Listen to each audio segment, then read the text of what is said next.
Momenti që duhet të ishte një dalje e zakonshme nga shtëpia, një përshëndetje emocionale dhe një mbyllje e bukur e një rrugëtimi u kthye në një nga skandalet më të përfolura të momentit. Sa po ju e la del nga dera e Big Brotherit, ndodh diçka që askush nuk e priste, Ledioni e puth në buzë. Një gjest i vetëm, disa sekonda që mjaftuan për të ndezur një stujë reagimesh. Në fillim ishte heshtja e habitur e atyre që ishin prezent. Pastaj shpërthimi.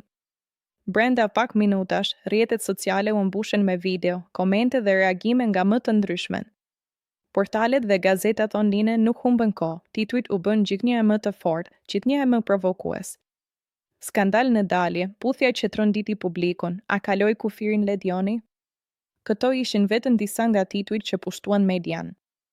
Por ajo që e bëri këtë moment kaq të madh nuk ishte vetëm vetë puthja. Ishte konteksti. Ishte fakti që ndodhi në një moment publik, në një dalje live, në një format që ndiqet nga mijëra njerëz. Dhe mbi të gjitha, ishte mënyra si u perceptuan nga publiku.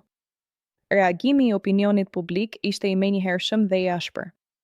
Një pjesë e madhe e njerëzve u shprehen kundër Ledionit. Komentet ishin të forta, shpesh edhe të ashpra. Shumë e pan këtë gjest si të papërshtatshëm, si një tejkalim të kufidhe profesional, si një moment që nuk duhej të kishte ndodhur. Për ta, Ledioni nuk ishte thjesht një person në atë moment, por një figurë publike, një moderator, një njeri që përfaqëson një rol të caktuar. Dhe ky rol, sipas tyre, kërkon një distancë, një etikë, një kontroll që në atë moment mëngoi. Të tjerë ngritën pyetje mbi natyrën e gjestit. A ishte spontane? A ishte e planifikuar? A kishte një histori pas saj që publiku nuk e di?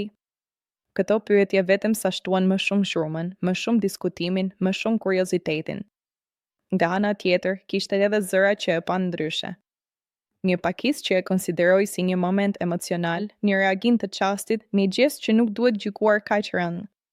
Sipas tyre, në një ambient të ngarkuar emocionalisht si ai, reagimet të tilla janë të mundshme dhe nuk duhet të dramatizohen. Por këta zëra u humbën në mesin e një vale më të madhe kritikash. Juela, në gjithë këtë situatë, u gjend papritur në qendër të një vëmendjeje të re. Nga një banore që sapo kishte përfunduar rrugëtimin e saj, ajo u kthye në protagoniste të një momenti që po diskutohej kudo. Reagimi i saj, gjua e trupit, mënyra si e përjetoi atë çast, çdo detaj u analizua. Ndërkohë, presioni mbi Ledionin vetëm sa u rrit. Publiku kërkonte reagim, kërkonte shpjegim, kërkonte një qëndrim.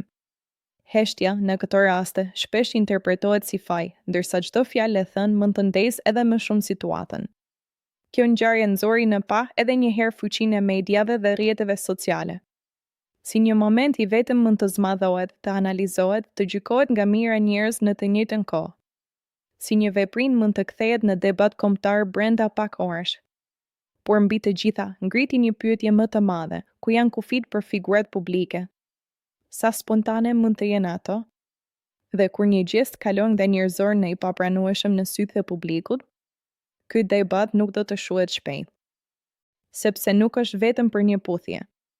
Është për perceptimin, për etikën, për pritshmëritë që publiku ka ndaj atyre që janë në ekran. Dhe ndërsa ditët kalojnë, një gjë mbetet e sigurt, ai moment i shkurtër kalon një gjurmë të gjallë. Një moment që do të kujtohet, do të diskutohet dhe do të përdoret si shembull për shumë kohë.